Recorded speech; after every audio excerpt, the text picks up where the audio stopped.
So, in this travel guide, I will not only tell you these 10 facts, I will also tell you when is the best time to come here and, most importantly, where you can buy this really cool water tower made out of chocolate. Now, the Chapel Bridge is the oldest covered wooden bridge in Europe. It was built in the 1300s and it's been standing for almost 700 years, which is really impressive. Originally, it was part of the city's defenses to keep invaders out, and today it's one of Switzerland's most famous landmarks. Walking across it, you can absolutely feel that history.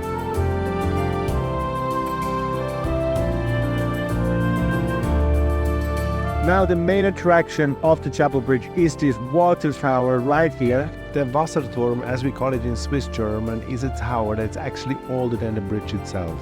Over the years, it has served as a prison, even a torture chamber, or a bit more bright, a treasury.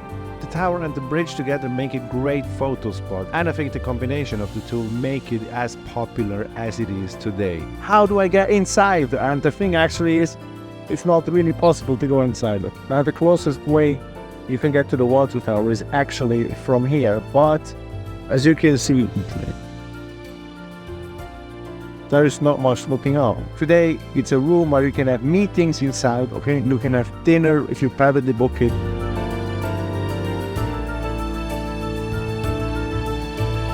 Whereas back in the days, the bridge length was 270 meters. Nowadays, it's only just over 200. Its cover design does not only add charm to the whole thing, but it also protects the wooden structure from the elements, okay? Now the roof structure is supported by a series of wooden beams and trusses. This design was practical for the bridge's original purpose, which was defense. Now you think this was 700 years ago.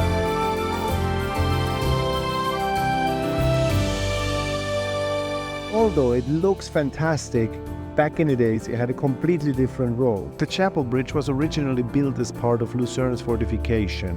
It connected the old town with the new town, offering a protracted route over the river. But this did not last long because the invention of cannonballs, which could penetrate the wooden structures, obviously made the bridge kind of pointless. Its strategic role to defend the city from invaders was only short-lived.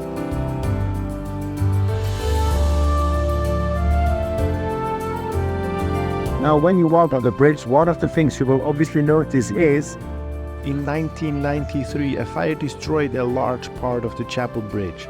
Many of the historic paintings were lost in the fire. This was a really sad day for Lucerne and even for Switzerland.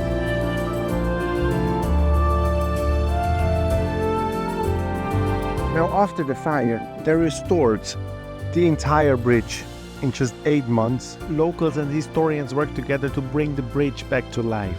Some of the paintings were restored, while others had to be replaced with replicas. Now the goal was to keep the bridge's historical look intact, and today I think you can hardly tell any difference. So the reconstruction was a big success.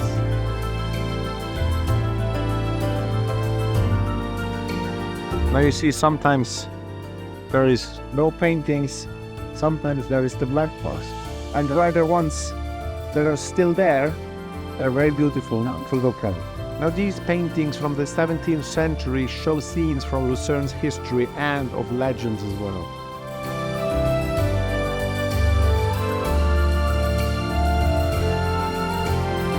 Now the Chapel Bridge, which starts here, has got its name from a church called the St. Peter's Chapel, which is this one right here. This chapel has been important to the community for centuries, and the bridge got its name in honor of that connection. Walking from the chapel onto the bridge is actually just a couple of meters.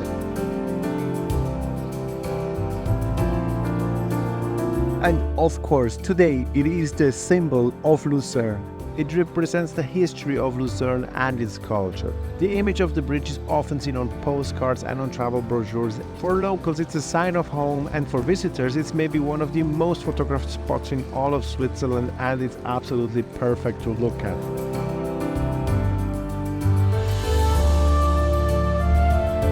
There are many places where you can best take pictures of the Chapel Bridge, but the best one is where I am right now, okay, when you've got this metal, beautifully smithed railing, and you look at it straight from downriver up.